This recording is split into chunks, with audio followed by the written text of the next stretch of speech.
abantu babisobanukirwa. Abakobwa twahoze tuvuga banze gushaka, ndemera ko abahungu bose bamuterese ntago bakabaye abagabo biwe kwera. Ariko ubwo runaka igisinanze kuvuga amazina yabo, igisi yaraje hizari greke haza n'abandi bose, abo bose habuze mu ushima, ahubwo we araje agiye kurebera ku bushobozi bw'uwo muntu. Kandi mbwira abakobwa badukurikiye, nurebera umusore mu ikofi uzubaka urugo, umusore ujye umurebera mu mingeso no mu isezerano Imana yamuhaye, kuko nawe ushobora kuba ndi umukene ariko utazonza. Ikaze kuri Tubageraneho Ubwuzu TV. Kuri uno munsi twongeye kubaha ikaze mu kiganiro cyacu. Ngiye wavugisha nk'abandi Pastor Chris Kirenga, tukaba turi kumwe n'umushumba wacu Pastor Nambabazi. Pastor Nambabazi, tubaha ikaze kuri uno munsi. Murakoze cyane, Imana ibahumugisha mu izina rya Yesu, ndabashimiye. Yego, uno munsi muri iyi minsi turimo amasengesho, tukaba twari tumaze iminsi tuvuga kuri karande. Karande, ariko twumva abantu bigisha karande, ufite karande runaka niwe ubona yemeze gutya udatera imbere, ni karande nibyo sogokuru yakoze, abandi na magambo sogokuru yavuze. Hari aho ugenda rwose ukabona n'umuhanuzi arakubwira ati ni igitambo iwanyu batanze, ibintu byinshi cyane byumvikana kandi yego aba birimo ukuri. Ariko n'umunsi twagira ngo tuganire, mbese kuri mwege karande ni iki? Urakoze cyane ku ijambo ryiza cyangwa ikibazo cyiza umbajije. Ubundi akenshi karande bisa n'ingaruka cyangwa uruhererekane rw'ibyaha abatubanjije mu bisekuru bakoze, ariko babikoramo bikazagera bikaba nk'umuco mu muryango. Akenshi karande igira ingaruka ku bisekuru bikurikira ku bayikoze. So karande ni uruhererekane rw'ibyaha ababyeyi ba kera bakoze, byarangiza bikazitwa nk'umuco, abantu bakajya bangana n'izo ngorane zayo. Mu yandi magambo, mbese ni nk'aho Munyarwanda avuze ngo wibahetse abahigishije umugongo. Of course niko bimera, gusa ariko byo aho bikura nuko byo isa nk'ayigira ingaruka ku bakurikiyeho. Ku buryo noneho n'umuntu ashobora kuzira ibyo sekuru yakoze kandi atabizi kandi atarahari. Iyo bavuga ngo wibahetse wishobo mu mugongo, niba so yari umusambanyi, so ari umusinzi, ukaba ababyeyi bawe bakomoka kera baranywaga amatabi menshi cyane, ku mwana wabona ari ibisanzwe. Kurya gutuma ibishirira ngo nzana igishirira kuriya banza usomeho, bagasomesha umwana akivuka, nuvuga ngo wowe ntayibona nk'ikibazo kuko abikora buri gihe. Yego. None mushumba, ari ikibazo tujya tugira, ukabona umuntu agize ikibazo nk'icyo mu buzima biramukurikiranye, mwabivuze mu cyigisho giherutse, umuntu ugasanga agize ikibazo mu rushako, yego agize ibibazo mu kubaka urugo. Mwigishije kuri Dawidi uko yaje kuryamana n'umugore wa Uriya Batisheba, muvuga ko byahereye kuri Aburahamu, ariko mu by'ukuri urebye Dawidi ntiyari ahari Aburahamu abikora. Ni gute bibasha ko icyaha umuntu yakoze undi adahari, atanakibona, ataranacyumvise? Yego wenda niba ari n'imico imaze imyaka ingahe magana angahe, ariko byaratambutse, umuco utawo ukiriho, ariko ugasanga biracyakurikirana umuntu. ubwo byaba biterwa n'iki mushumba? Mu buryo biterwamo tubikurikiye nk'uko abahanga babisobanura, ubundi by'ukuri urumva Imana yabwiye Aburahamu ngo va mu gihugu cya so na nyoko ujye mu gihugu nzakwereka.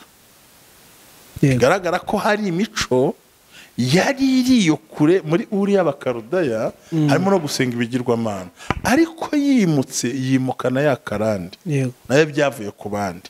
Noneho arangije kuko yakoze icyaha cyo gusambana no kubyara n'umugore wiwe, nanone urabyumva uyu munsi wa none, noneho bityo biburuherekana mu maraso y'abantu. Burya nakubwiye ngo ibintu umuntu akora akabimenyera ntatangire kubona nk'ikibazo, ariko abahemukira generasiyo zizakurikiraho, ahemukira abantu bazaza. Noneho Aburahamu urumva amaze kubikora, ariko ntibyaciriye aho ngaho. Yakobo nawe byamubayeho, bitavuye kuri Yakobo harimo no kuriganywa, biragenda bigera kuri ba Dawidi, byamba no kugera kuri Yuda, bigera no kuri Abusalomu, bigera no ku bandi bantu uyu munsi wa none. Ubundi akenshi karande isa na DNA. Sinzi yenda uko bivuga mu Kinyarwanda, isa na DNA umuntu agenda abanamo. Noneho kubera ko ababyeyi batacyashye icyo kintu, nkurikire neza, kuko ab'inkomoko ntibakibonye nk'ikibazo. Hari umuntu ushaka abagore benshi akabona nta kibazo gihari, wareba ugasanga na se niko yabikoze, na nyina niko yabikoze. Hari abashaka abagabo benshi, icyo gihe ntazigera abwira umwana ko iryo ari ikosa. Ubundi nuko karande igenda ikura, babona ari bisanzwe. ahubwo waba utanyoye bakabona uri umunyamafuti ariko bikaba uruhererekana kenshi none ariko ruzagera ku ngaruka ku bana. Dore urugero rwa mbere, ushatse abagore benshi bana bazabaho nabi. Ndavuga ngo karande ntiyangiza gusa uwayiteje ahubwo ruba uruhererekane ku muntu uwo ari we wese. Yego. Mwigishije muvuga kuri Dawidi n'uburyo icyaha cya Dawidi cyaje gukurikirana gifata Abusalomu waje kuryamana n'inshoreke za se, gifata na Amunoni waje kuryamana na mushiki we amufata ku ngufu. Ni ahandi byaranze, ni ahandi bijyana no kuri Salomoni, ariko mwavuze ko biva no kuri bya bikomere n'umwana yabonye. Umwana se yashatse abagore benshi bituma abana batabaho neza kuko yabyaye n'abana benshi, ariko n'ahandi uranga ugasanga n'ibyo bikomere n'ahandi. Ubundi mu bisanzwe umwana ntiyabonye se yari afite abagore benshi n'abana benshi, bigatuma atarya neza, atambara neza, we byagatumye ahubwo kuvuga ati azabyara umwe n'ibinakunda rwose umwe. Hari n'abageraho bakabizinuka, ariko kuki usanga n'ahandi banze bakagwa muri wa mutego ababyeyi baguyemo, kandi twagombye kwigira ku batubanjirije. Ubundi icya mbere reka ndasa nk'usubizaho gake, urakoze ko mbajije ndagikora nk'ibisubizo bibiri. Ikintu cya mbere tumaze kubona nuko rwa ruhererekane warunsobanuriye akenshi bikomoka kuki? Bikomotse ko ababyeyi batigeze bahana uwo muco, kuko babonaga ari ibintu bisanzwe, hari ibintu bifite bitwaye umuntu, ari ibintu umuntu aba kumva ni bisanzwe. Hanyuma rero impamvu wa muntu akagenda bibamo, tugasanga nk'urugero nk'ubu ngubu niba ibikomeraho biva. Amagambo yo muri Yesaya ibice 50 hafi umurongo wa 4, ariko ni amagambo avuga kuri Yesu Kristo. Yaravuze ngo yampaye ururimi rw'abigishijwe kugira ngo mvuge nk'uwigishijwe, ampa n'amatwi ye ngo numve nk'abigishijwe. Ni ukuvuga ngo iyo turebye kuri ayo magambo akenshi ibikomere biva hehe? Ubundi tugira amayira atatu y'ibikomere. Hari igikomere gituruka ku maso ko wabibonye, hari igikomere gituruka ku matwi uko wumvise, hakaba ari igikomere cy'uko wabwiwe cyaturutse ku kanwa bikinjira mu mutima. Wa mwana wabonye inyina akubitwa na se azagera gukubita abagore n'ibisanzwe. Wa mwana wabonye nyina asuzugura papa we azagira ngo umugore wese wubatse urugo agomba gusuzugura. Urimo urankurikira urabyumva. Noneho wa mwana wabonye umukobwa kurira mu rugo akabona ukuntu bahinzoga umugabo bahishe n'abana najya mu rugo ashobora kuzayihisha. Ubundi ibikomere twinjirana mu ngo muri karare tubivana iwacu. Ngiye guha urugero rumwe, ngiye guha urugo rw'iwanjye. Ngiye nakunda kumeshesha imyenda muri sauna cyane, nasohorenga muri sauna dry cleaner nkayijyanayo. Madama ngezeho ibintu bya mbere yankuyeho no kujyana imyenda muri dry cleaner. Ndamubaza wabibwiwe niki? Arambwira ati twe mama, ubwo niwe mabukwe yajyaga atunganyiriza amakoti data akabitwereka. Urumva ni igikomere cyiza kimwubaka. Hariho n'abakubona ibikomere binega ngo ni ingaruka nze ibyo yabonye. Urumva ibyo yabonye mama wakora nibyo ari kwapurika mu rugo. Sinzi nuko byumva. Ariko hari abandi bagabo buryo batazi n'umugore atanomesera nizo gize bijugunya aho ngaho. None umva icyo kintu uko agenda kizamuka muri urwo ruhererekane, aharushaka asanga umwana avukiye mu rugo se ntahahira abana.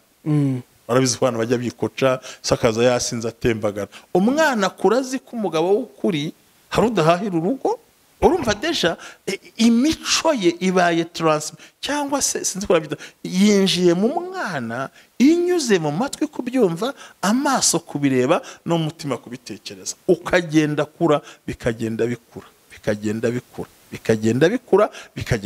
akenshi akumva no muco ntacyo bitwaye. Ati ngiye mwana akana kanuko tumera, iwacu turarakara, iwacu tuvuga nabi, iwacu dukunda inyama, ukibaza niba ari iki, iwacu twebwe nituvugirwamo. Ariko gasaka kenshi ibyo avuga ngo iwabi ibi nibi ni ibikomere yakomoye aho yabaye. Hari umwana uzavukira muri famiye batanga ibyo kurya bagakunda abantu bagamagana bakarya. Uwo muhungu uvukiye aho ashaka ari n'umukobwa we bahishaga ibyo kurya. Mushyitsi yakwinjira bakongeramo amazi kugira ngo udasonga ubugarigari. Urumva izo ngo ebyiri nimugera mu rugo umugabo azifuza gutanga, umugore afunga umwuka, intambara zivuka.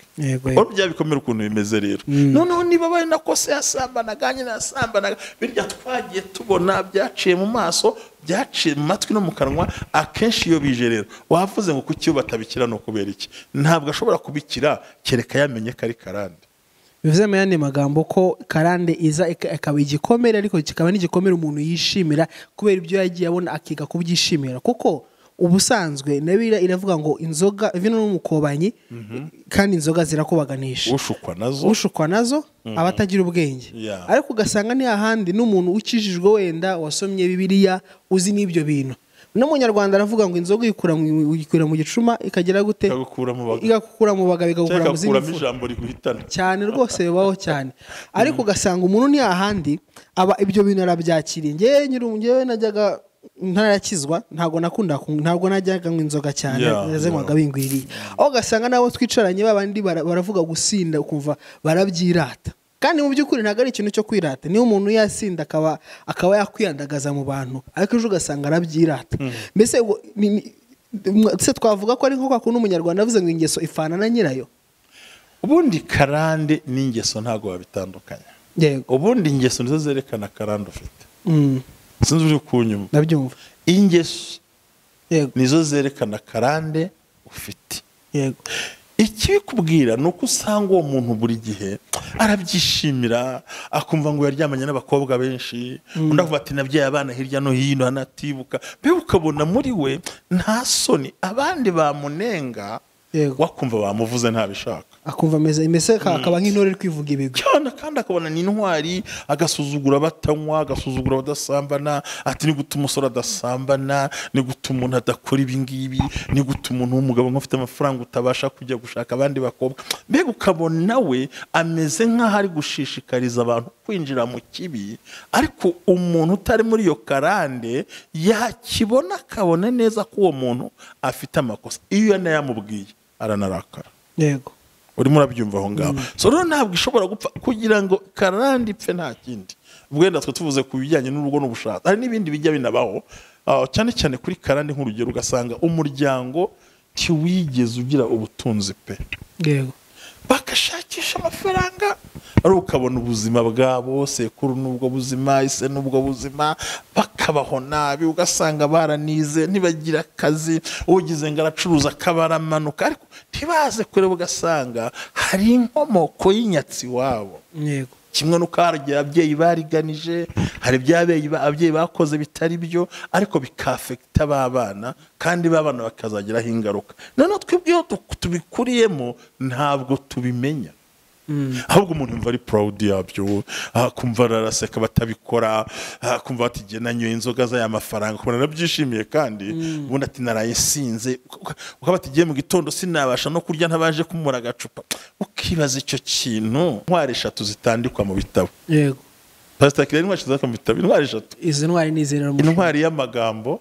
intwari yo kusambana intwari yo kunywa inzoga izo nta butwari bubamo n'ubugwari nubwo umuntu abyishimira ntaho byandikwa kandi kiri iyo karande y'ubusambanyi no kubyara abana benshi mu gasozi ikuzanira kutazagira umugisha imbere y'Imana mwavuze kuri karande za mbere twavuze kuri karande yibasira urugo tuvuga ku by'ubusambanyi ubushurashuzi tuvuga ku by'ubusinzi ariko mugize neza muvuze ko ari na karande y'ubukene ibyo bya mbere birumvikana uburyo byava mu ngeso kuko ni ibikorwa umuntu akora ariko hari igihe usanga umuntu yaragerageje yafunguye iduka afungura kenkayeri ejo bundi yatangiriye gucuruza ibiribwa ngaho biranze agiye mu mishinga yindi ariko ugasanga umuntu ni hahandi uko bukeye ko bwije ejo arazamuka ejo yamanutse bukeye yazamutse yakubise yateye imbere hashira igihe gito ugasanga ni wa wundi wari usanzwe afite imodoka yayigurishije amazu bayateje cyamunara ese ibyo bihurire n'ibyo ngane muvuze kuko sinyeka ko ubukene ari ingeso urakoze cyane gukena n'ingeso ariko nubwo babihakana ubundi n'ingeso babihakana mu wundi nzira ariko genda gusobanura ukuntu ari ingeso ubu hari umuntu ushobora kubwira utari ko warangije kaminuza ukaba wicaye ubusa waretse nkakugurira moto ukajya ku muhanda ugatwara yego ngo ntabwo natwara moto ufite diplome ariko avuze iryo jambo urabyumva yego ntamenye neza ko abo hari ubukene umweretse inzira yazamukamo ariko asuzuguye akazi twemere ko hari ingeso y'ubunebwe yego hari ingeso yo gutinya no kudakora urumva we arashaka ngo yicare muri biro kandi ubundi kurwanya ubukene wanakwicara no mu ivu yego turabazi cyane. Ubwira umuntu uti nk'urugero ngende abadamu ndabubaha cyane, ukabona kwikorera agataro arwana nako kandi akazagira uko nageze mu iduka, ariko barashaka ibintu by'Imana ngo gukira ngo bizamuke icyarimwe, ntabwo bikunda ubundi, ntabwo bikunda, kuko icyambere azagira ingeso yo kudakora, agira ingeso y'ubunebwe, kandi agusanga ubwo bunebwe si we wabwizaniye, na sekuru yari umunebwe, na se yari umunebwe. Niba abantu bakunda kuba bamaringaringa, bakunda kuryoshya, kumenya udukuru, uzi ko ashobora kumenya ikipe yatsinze indi, ntuvuge izo mu Bwongereza ko turazizi twese, ukumva ubwe nk'izo muri za sinkigihugu ntazi za Qatar banza hazwe mu bihugu bya Scandinavia hajya hejuru muri Suisse na ugasanga ubwe n'umuntu uze ukabwira ikipe utazi, ariko akaba atazi neza aho yakura job yamutabara. Niyo murangiye aravuga ngo nongo nge narize, ariko ariza aricaye, kuki utumva ko nari karande y'ingeso ikurikirana n'ubunebwe, yarangiza no gutinya gukora. Ibyo nabyo twahuza n'ingeso y'ubwibone. Ntabwo ari ubwibone, ni igitwikirizo kuri we, kuko ntiyamenye neza uburyo abantu bakora. Njye ashobora guha iyo moto ni nk'urugero, kanaka usigaye utwara moto n'ukuntu twiganye, none se ntuzi ko twiganye muri ubwo buryo, warangiza umuntu wakuvugishije akaba yawukura no kuri iyo moto y'imodoka, kuko yakubonye ku kibuga cy'akazi. Wibuke neza, iyo bavuga abashomeri uzi icyo babisobanuye ubundi? Umuntu udafite akazi, udafite n'uburyo yabona amafaranga n'uburyo yakora. Hari akantu kamwe kabuzeho. Yego. Ubundi umushomeri ni uwasabye akazi. Burya na leta ku kigero ibara cy'abashomeri ni abasabye akazi, bari kuri recruitment. Iyo utasabye akazi ntubure umushomeri. Icyo wari ukizi? Murahinze ko umuntu wese udafite akazi, udafite imikorere y'umushomeri. Ataragasabye. Ubu utaragasabye bari hehe? Ntabwo ari umushomeri. Igendo ubaze n'abashinzwe imirimo barakubwira mu gihugu, nge ni ibintu twasobanukiwe. Ubundi umushomeri ni uwahagurutse akadepoza akabura akazi. Burya leta nibara abashomeri batadepoje, kuko urangije kwiga wese ntabwo ari umushomeri. Yego. Umuntu yise umushomeri, ariko na leta ntirangemera ko ari umushomeri. Urumva ni karande y'ubunebwe, karande y'ubwibone, karande yo kwishyira hejuru, kumva ngo batamuseka, ariko akazasabiriza bakamuseka kurutaho. Ariko iyo baza kugira ababyeyi nabo bafite imbaraga zo gukora, yego, babacyaha bakabuti mukuri iyo mukora ni ibiki. Turafite abantu baryama, nge buriya abasore bo iyo mbagezeho sinda ndaceceka gake, ariko baze nk'umuntu w'umugabo afite abana, afite umugore, akaryama akagira samana akiryama. Rero umushomeri nusaba akazi, umushomeri si uwiza uryama. Yego. Hakaba n'umushomeri wa kabiri. Umushomeri n'umuntu ukora akazi atigiye. Bana byo n'ubushomeri burya. Abo ni benshi cyane mushumba. Twese no. Ariko ubwo nabwo ubene uwo muntu ukora akazi atigiye, ugasanga arambitse diplome, ugasanga arambitse ibyongereza n'ibifaransa, akamona agiye muri restaurant guserva, azi icyo arimo arwana nacyo. Yego. Ntabwo uri kunyumva noneho, yanze gusuzugurwa. Ubundi gukora no kwinda gusuzugurwa. Hakaba n'icyo tongo chômage yindi, ntabwo mvuga mu materime yabyo, kuba ukora ibyo utigiye, ni ubushomeri. Hakaba ubundi bushomeri bwo guhembwa, kuba ukora ibyo wigiye ariko uhembwa atabashaho gutunga. Ariko ubwo bushomeri bwombi uko ari butatu tuvuze, butandukanye na wa muntu wiza akaryama ngo Imana izandeporeza, ngo Imana yarabimbwiye. Kumbi ni karande y'ubunebwe irimo n'ubukene, ishoreranye n'ubwibone, irimo no kuvuga n'aba bantu no gutongana, hakazamo n'umwuka wo gusabiriza. Ubwo bivuze ko ubwo se utarasabye akazi, utaravuye mu rugo, wategereje Imana agasenga agasaba, wundi yego kusenga ni byiza, ariko wundi rwo mu byuma by'amasengesho so twamwita, tutavuze tutayigize imvugo nyandagazi nyarwanda, yaba ari imburamukoro, yaba ari iki? Ni karande z'uruzerero no guta umutwe rwose. Iraguserereza neza, abantu bahora nini reka tubyite n'umwuka w'uruzerero. Yego. Kandi umwaruzerero ukumva ntiyakora kakazi, kandi igihe uyu munsi icyo mpfa ni job yo wampa yose nayikora. Rero ibyo bintu nibyo bituma babita ngo ni karande, ngo Mana ngo nukureho ngwino mpakazi, ariko wari ugasanga nta kazi yasabye. Ntabwo Imana izakudeporeza. We ntabwo ugasanga Imana izamudeporeza. Yego. Bundi uzicira akamenya ko wiza aho ngaho. Rero umushomeri nusaba akazi, umushomeri si uwize ngo aryame. Iyo rero ni karande mbi cyane, ya yindi gushyira mu bukene abantu bakiheba, abandi bakaba besikoro, abandi bakaba ibisambo, kuko ntibigeze batozwa gukora bakiri batoya. Ibyo bintu abantu banemenye n'abakristo badukurikiye. Birababaza kubona abakristo bagenzi bacu ari twe bakene ba mbere, yego, tukajya gusaba abantu batigeze banasenga n'umunsi warimo. Kubera iki? Bo bamenye amayeri yo gukora. Karande burya ntiyakubuza kujya mu ijuru. Wapi? Ubana nayo mu bukirisitu, kuzura umwuka wera nyine, ariko ikubuza ryaterambere, ariko rimwe na rimwe ikazakubera inkomyi yo kujya gukorera Imana mu buryo bukwiriye. Ibi rero abantu babisobanukirwa. Abakobwa twahoze tuvuga banze gushaka, ndemera ko abahungu bose bamuterese ntago bakabaye abagabo be kwera. Ariko ubwo runaka igisi nanze kuvuga amazina yabo, igisi yaraje, hiza Greke, haza n'abandi bose, abo bose habuze mu ushima, ahubwo we araje agiye kurebera ku bushobozi bw'uwo muntu. Kandi mbwira abakobwa badukurikiye, nurebera umusore mu ikofi uzubaka urugo, umusore ujye umurebera mu mingeso no mu isezerano Imana yamuhaye. Kuko nawe ushobora kuba ndi umukene ariko utazi uwo nzabaho. Njye natanga ubuhamya, madamu wanjye tubana, yego, namubwiye amagambo 3, ndi umukene nta kazi ngira ariko nzi gukora, wanyemera? Arambwira ati nanjye nkora akazi keza ndahembwa, ndakwemeye ariko nzi gukora. Yego, umva namushatse ntacyo mfite, yego, ariko nibitsemo gukora. Turi mu nzu yacu, turatuje turasenga Imana, kandi ikindi iwacu abakarande y'abagore barindwi, nta mugore wundi ngira, nta n'uwo nkeneye gushaka.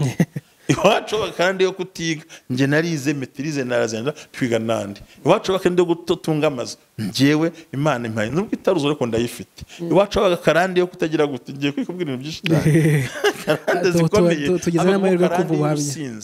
Wapi? Ibyo byose nge nuko hirya mubwiza ukuri, namaze igihe ndi umukristo usenga ariko ntazi icyo ndwana nacyo. Yego, Nkazamuka nkagera mu rwego rwo hejuru, nkamanuka nkikubita hasi. Nkagera ku mafaranga nkamanuka nkikubita hasi. Ariko umunsi nasobanukiwe karande no kuyitandukanya, nibwo namaze kubona ko Imana itangiye kumpereza umugisha. So rero karande ubundi irazi, si nkuko wafata icupa rituzuye ukashyira nk'amazi ukazunguza, ubundi karande iragusheka ngira kuzunguza. Umwe ngo yacuruje abiranga, yacuruje abiranga, yacuruje abiranga. Ikiburaho karande yo bukene izagutera, ntago wa muntu agira consistency, cyangwa se ntabwo ari wa muntu uguma ahantu hamwe avuga ati ndarwana nibi nzabisobanukirwa. yego, Ikindi kibura ko nubwo bango yarangirageje biranga, uzasanga burya yashaka gucuruza ibyo akunda kuruta gucuruza ibimukunda. ese akaba ari ku musozi utariwo nuko twavuga. Ahantu umusozi utariwo kubera ko atashatse, kandi ibi bintu n'abantu benshi ntabwo bisobanukirwa. Ariko karande ni ukwikora. Yego, Umuntu ashobora kuba ari umukene uyu munsi, ariko kwa gukora kwe, kwa guhangana kwe, ariko akanagerekaho no gusenga. bigaruka kuri ibyo mwari muvuze byo ko umuntu yakora ibitamukunda, bigaruka kuri cya kiningana wabuze umwuka w'uzerera buri gihe, ko buriya kuzerera si ikintu, ni ukuba uri aho utakagombye kuba uri buriya. Nyine uzanasanga no mu madini, mu matorero yavuye hayabyutsa yagiye, mbega ugasanga nta hantu aguma ngo harangwa nta mavuta hari, ukibaza muri sari igirizi igira amavuta, amavuta mu mutima w'umuntu, ugasanga atahanga atabadayimoni barandwanya. Uzi ko karande y'uruzereri gutera, hakaza n'abahanuzi bahanura ibimeze nk'ibyo karande ivuga. Aturiya mugore muri mwese wawe agiye kuzapfa Imana gundi mugore, ukibaza Imana yica uwo mugore, babyaranye 4, ubu nibwo abonye ko atari uwe. So karande hari n'abahanuzi bayishyigikira. Urabyumva neza? Akavuga atari ko ati mbonye uriya mugore atari uwawe, mbonye umugabo atari uwawe, ririya dini si ryo uzasaziramo. Ibintu bavuga ni ibiki? Menye ko nubwo hariho karande zerera mu bantu, hariho na karande zerera mu bahanuzi. Yego, mugize neza kuvuga iby'ubukristo n'itorero. Ndagira ngo mbabaze ikibazo mu buryo buteye gutya, ese mubona uruhare rw'itorero, ndavuga mu buryo bwo gukomeza karande, bwo gutuma karande zitavaho, ari uruhe kugeza ubu, kandi mubona icyo itorero rikwiye gukora ari ikihe kugira ngo karande zibashe kuvaho? Kuko mwabivuze byo, hari benshi tubona abakristu, abadakijijwe, ugasanga karande zirahari, yego, ku bakristu n'abadakijijwe, ariko Bibiliya iravuga iti burya iyo umuntu ari muri Yesu Kristo aba yabaye icyaremwe gishya. Uri muri Yesu Kristo abaye ari icyaremwe gishya, byose ibya kera byose biba byahindutse ubusa. Nayo Imana yavuze muri Yeremiya ngo ibya kera ntimubyiteho, ntimubyibuke, ntimubyibagirwe. Ese ni kuki n'ahandi bikomeza gukurikira umuntu yakizwa, yajya mu muryango w'Imana akitwa umwana w'Imana, ariko ugasanga iki kintu kiramukurikiranye? Ese uruhare rw'itorero, kuko habaho nk'ibyo nkaruvuze, ari abantu bashyigikira karande kandi bari mu itorero, uruhare rw'itorero mu gutuma karande itavaho ni uruhe? Ese byakosorwa gute? Uruhare rw'itorero cyambere no kubanza kubimenya, ariko abenshi ntabyo banazi. Ntabyo bazi. Bavuga nkuko waruvuze ngo ibya kera bigize gute? Ibya kera n'ibyaha twabayemo, ariko ahora n'irari ry'ubusambanyi muri we. Ikintu muracyumva? Ntasambana ariko afite ka kantu kamugendamo. Yego. Ikindi twemeranywe kwihana ibyaha no kwakira Kristo, tuba turi ibyaremwe bishya nk'abajya mu ijuru. Yego. Ariko tuba dufite bya bicaniro byo dukomoka. Niyo nese kuba mu nsengero kenshi baturakanga Imana bari kurakana, bari bavugana, uzarebe hari umuntu usanga yatura icyaha iminsi yose yasenze agahora cyatura. Babarire kuvuga nabi, babarire gutongana, babarire busambo, urumva? Hakabundi Imana babarire kwikinira, babarire gusambana, ndi babarire kuvuga nabi, ndi babarire inzoga. Hakaba ugasanga ahora nicyo kintu, ubundi icyo kintu horana buri munsi kandi uri umukristo. Kiba ari ingeso. Nicyo kamere ishingiraho, ni nacyo karandi ishingiraho, ni naho Satani yubakiraho ibikurwanya byose. None icyo gihe ni hananirwa aravuga ngo nuruhe ruhare rw'itorero. Icyambere itorero abashumba nibige babyemere. Ko si benshi banemera bino bintu. Si benshi banabizi kuko nabwo bazibamo. Yego. Kuko tugira icyo kwiyemera, kwigundiriza. Ikindi cyakagize itorero ryakagizemo uruhare ni uguha umwanya abakristo bakabaganiriza. Buriya umuyobozi mwiza ntiyagombye guhuta avuga ngo Imana ikubarira icyaha, ubundi uramwicaza. Yego. Ukumva uko yakoze icyaha, ukagikurikirana, ugasanga ahinde yakoze icyaha kubera ko ari groupe yahuyeyo na yombi. Yego. Ikindi yakoze icyaha kubera ko icyo gihe cye. Yego. Hakaba n'igihe usanga yuko icyaha atagikoze ahubwo kiba muri we imbere. Ni icy'inkomoko ya karande. Ugahita umugira inama, ukamusengera, ukamubwira uko akwiye kwitwara. Ubundi kugira ngo uneshe kaye. Noneho icyo kintu akagisoba, icyo n'uruhare rwa kabiri. Uruhare rwa gatatu, nibareke duhe igihe abantu bacu batubone. Yego. Batubone kandi tubabikira amabanga.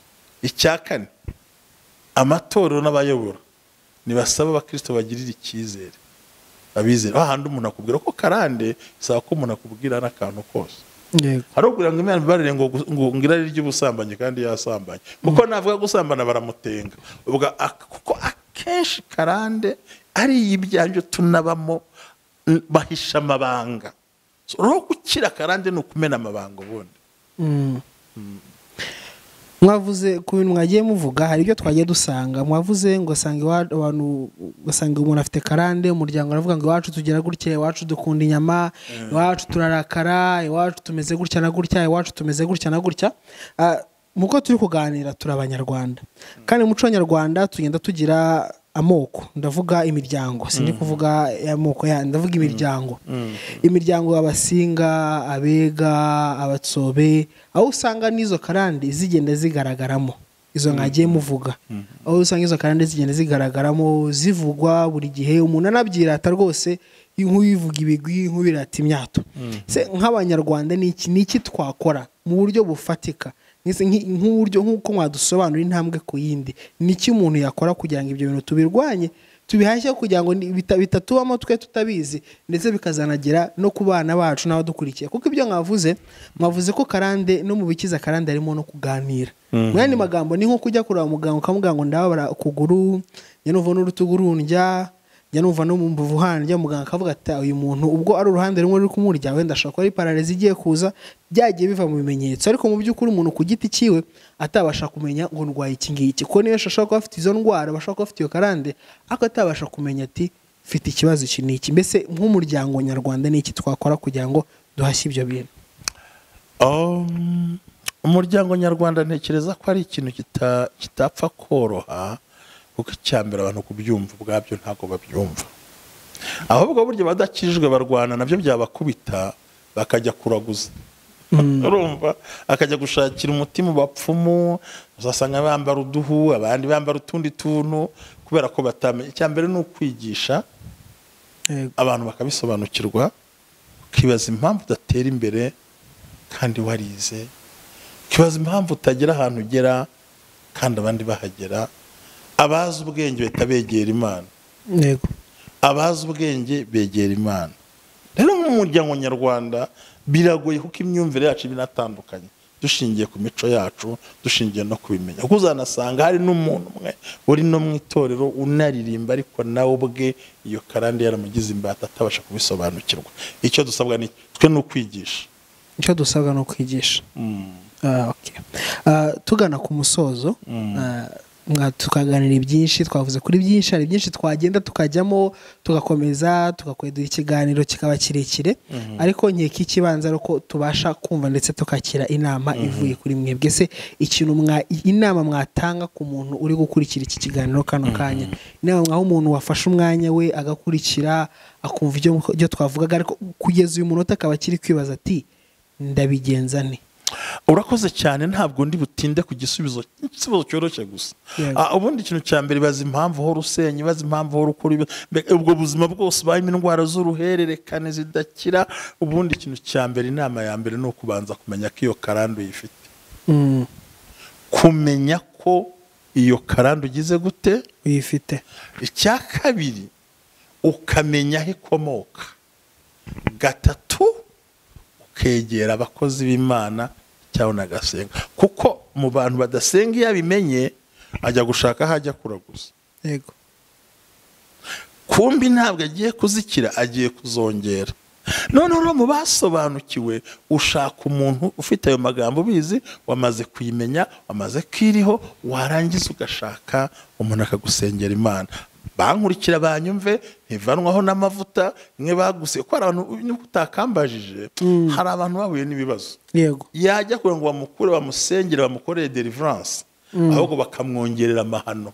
Yego, bamwe barasambanijwe, abandi basizwe amazi ngo n'amavuta, abandi batigenda ukora ibi ngibi, abandi batizana amafaranga nihivaho. Yego, karande ntivanwaho n'ibyo. Yego, karande kurwaho no kuyimenya imbaraga zayo kuri wowe, no gushaka abantu ukamuganiriza. Navuze ngo ni ukumenera Satani amabanga. Ntiwabivugira kuri mikrofone, ntiwabivugira imbere y'abantu. Niba warakuyemo inda, buriya hari abantu batavuga ko bakuyemo inda, kandi hari abantu bakuyemo inda bakiri abakobwa, kubyara byaranze. Ntashobora kubyara kereka yatuye icyo kintu. Azacyaturira nde? Azakibwira nde? Azamukura he? Suri muranyumva? Yego, hari uwakoze jenoside ntamenyekane, yego, na n'uyu munsi ntabamubonye. Yego, ariko nubwo yihishe akora, hari umuvumo w'amaraso muriho. None se araterura mikrofone abivuga? Aramva umuntu yabivuga? None se ubwira ko abana be badafite izo ngorane? Urumva karande ni ukumeneka umutima, ugashaka uwumenekeraho ufite ubwo bushobozi, n'umuntu ufitiye kubisigirwa akakumva, kuko iyo ukibitsa ayo mabanga ya karande ntashobora kuva muri wowe imbere. Niyo mpamvu ku banyarwanda bankurikiye, kera umuntu wabandwaga cyaraziraga kubivuga. Yego, nta muntu ko yabanzwe burya. N'abantu bagiye banakizwa ntiyamenaga amabanga, ibyo nta muntu wanaharebaga. Urumva ni uburyo cyubika amabanga mabapfuye ariko yangiza ubuzima bwawe. Rero kugira ngo ukire karande neza, yaba y'ubucuruzi, ko tuzana karande iterwa no kudakora, naho tuzajya twibona bitiranya inyatsi na karande. Ibintu bibiri byo bitandukanye. Yego, inyatsi tuzabiganiraho mu gihe cy'ubutaha. Ko inyatsi na inyatsi biba bishingiye ku mikorere n'uburyo ukoresha umutungo, ariko karande yo ni kubuza gutera imbere, unabigeraho bikamanuka. Inama ya nyuma nuko menya ko uyifite, kandi nurangiza umenye n'imbaraga zawe zikurwanya. Niho yavuga ngo mama yambyariye mu byaha. Nurangiza ushaka basizwe bagusengere, si bose uko n'utabisobanukiwe. Impamvu tubikora ni iki rero? Ni ukugira ngo dukorere na cut off, nko guca ukavuga uti birahagije kuri njye byambaye, ariko abana banjye bazakurikiraho reka mbahuze n'igicaniro cya Kristo, reka mbahuze n'igicaniro cy'abahiriwe, reka mbahuze n'igicaniro cy'abantu bafite ubuzima bugaragara. Ubundi mpamvu tuvuga gutya ni ukugira ngo wowe nk'umubyeyi, wowe nk'umusore, nk'umukobwa usenga ubihagarike, kugira ngo abazakurikira inyuma yawe bazaba umuryango ufite umugisha, wahawe umugisha, nta ndwara z'igifu, nta ndwara z'igituntu, nta ndwara za hepatite, nta ndwara za karande, ubuzima bugenda neza, kuko nitwe tugomba guhagarika icyo kintu. Murakoze cyane. Murakoze cyane namwe kandi mushumba, murakoze ku bintu byinshi mwatuganirijeho. Namwe mwakurikiraga Tubagirane Ubwuzu TV, turabashimira ko kuri dukurikira muri kino kiganiro, aho twavuga kuri karande. Se karande ni iki kandi ni iki wakora kugira ngo urwanye karande wikore mu buzima bwawe? Icyo tukibutsa nuko uyu munsi ufite amahirwe, ufite amahitamo yo kuba wahitamo, nk'uko umushumba bivuze, gukora cut off ukitandukanya nabyo, nk'uko umwana atandukana na nyina iyo bakata urureri. Yego, murakoze cyane. Mwadusengera dusoza. Murakoze cyane, nanjye ndagushimiye ko twuzirana cyiza cyane. Bantu, impamvu tuvuga ni muze duhagarike icyo kintu, nta kindi bintu bisaba. Yego, ntabwo ari amafaranga, si amaturo, wapi, ni ukubimenya ukabisobanukirwa, ugasanga uwo wizeye, ukamena ayo mabanga yose abisi yo kure, warangiza ukaba ufunze iyo bariyeri, ubundi ukazagira umuryango mwiza, umuryango uhiriwe, bagashyingirwa igihe, bakabyarira igihe, ubuzima bukagenda neza, ubutunzi bukagumaho. Nk'uko twabiganiriye, tuzatandukanya karande n'inyatsi, ibintu bibiri. Murakoze. Mana ishobora byose, Mana y'imbaraga, turagushimye, twizera neza ko ubushobozi bwose tubukomora kuri wowe. Urakoze rero n'abantu bose mu kiganiro mwami bacyumvise, tanga imbaraga kandi databuje bakomeze kubwa Yesu Kristo umwami wacu. Amen. Amen. Murakoze cyane. Mukande subscribe kuri Tubagirane Ubwuzu TV wari ukurikiye, kandi iki kiganiro gisangiza inshuti, gisangiza imiryango. Uno munsi ushobora kuba wakiza ubuzima bwa mwene so. Imana ibamugisha. Murakoze. Amen.